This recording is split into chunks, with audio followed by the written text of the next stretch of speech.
Paper Mario: The Thousand-Year Door. What more could be said about this game other than just how good it is? I know it's been talked to death, but I want to throw my 2 cents in. I know this game was remade for the Switch, but I'm here to talk about the original GameCube release. It was released here in the States on October 11th, 2004. Paper Mario: The Thousand-Year Door is the sequel to the beloved original Paper Mario back on the Nintendo 64. This is my story that I've had with this game. I remember back when times were simpler. No responsibility, sheer ignorance of everything going on in the adult world back then. It was just 8-year-old me and video games. Growing up, we didn't have a whole lot of money, so when I got to play video games, it was typically over the weekend through renting them. Sometimes longer if my parents were in a good mood. I think back on those Fridays after school, and sometimes Saturdays, asking my mom, like, can we go to the video game rental store, rent a game for the weekend? Because honestly, back then, for an introvert like me, that game was my whole weekend. Before it would have to go back, and I'd have to go back to school and repeat the whole process throughout the week. I remember seeing the commercial for this game while my parents were watching TV, and I was super excited about it. I couldn't believe it. They made a sequel to one of my favorite video games, and this one looked even better. I was so excited. I couldn't wait any longer. Like, that was it. I'm gonna go to the video game store on my own terms. That day, I decided, what? I am going to ask for the money, and I walked to the video game store. I know that doesn't sound like much, but I was a bigger kid, and let's be honest, I had to walk uphill both ways, and those hills almost killed me. But it was all worth it, because when I got there, they had one left, and it had my name on it. I made it back home through trial and error, and I popped that disc into the GameCube in just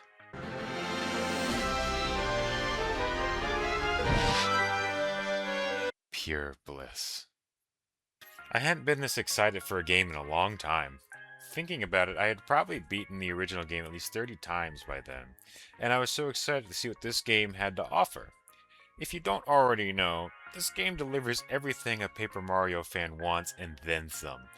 This game builds on top of what the original started and scales it to insane levels. You got 8 chapters in total. You got side quests. You got partners. And most importantly, you got charm and personality. I just love how colorful this game is, but as soon as you get to the main area, despite how colorful this game looks, Rogueport is actually the pits.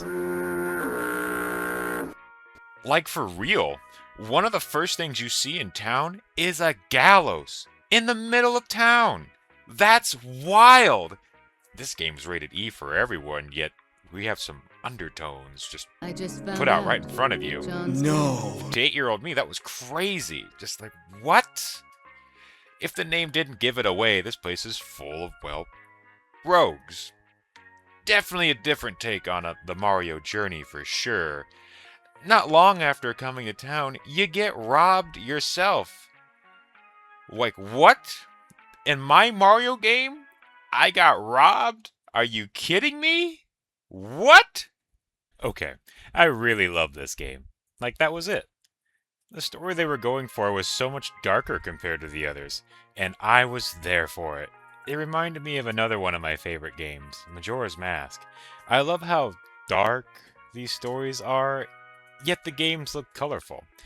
While I'm not worried about the moon falling in Paper Mario or anything, it gave me that feeling that I walked into the wrong neighborhood and needed to be on guard.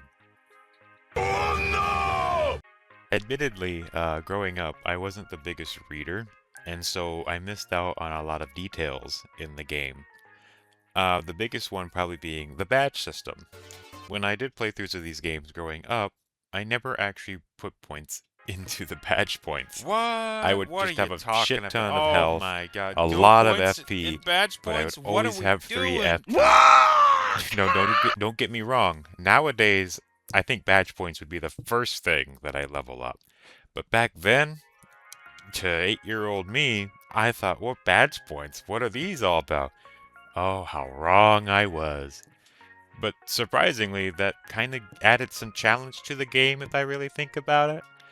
It definitely made it take longer too, because thinking about how many strong badges that there are in this game, and I just never used them. I was lucky enough to just have Power Smash, honestly, because they just give that one to you.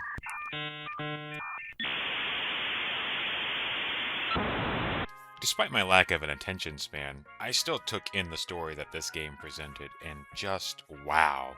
You go from fighting a dragon in the castle, to going through a giant tree, to even trying your luck against the champ. Brother.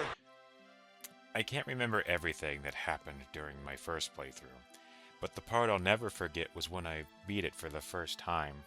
It took a couple tries, of course, because, oops, no badge points. Whoopsie. But eventually I did end up beating it, and I gotta say, it really left an impression on me. Needless to say, this game is wonderful and holds a special place in my heart. Its remake on the Switch is also amazing in its own right. It adds new content as well as upping the visuals. The remake also remastered the original soundtrack, and just listen to it.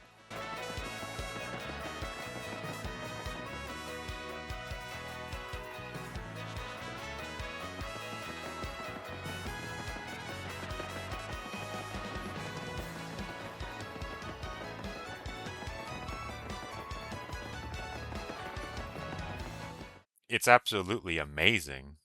Like, I played both of them, I love both of them, and I gotta say, that day, when I finally got to play this game for the first time, it truly, was a remarkable time because of just how good the game was. Like, the story is like something that I really enjoy. The characters, oh my gosh, the characters.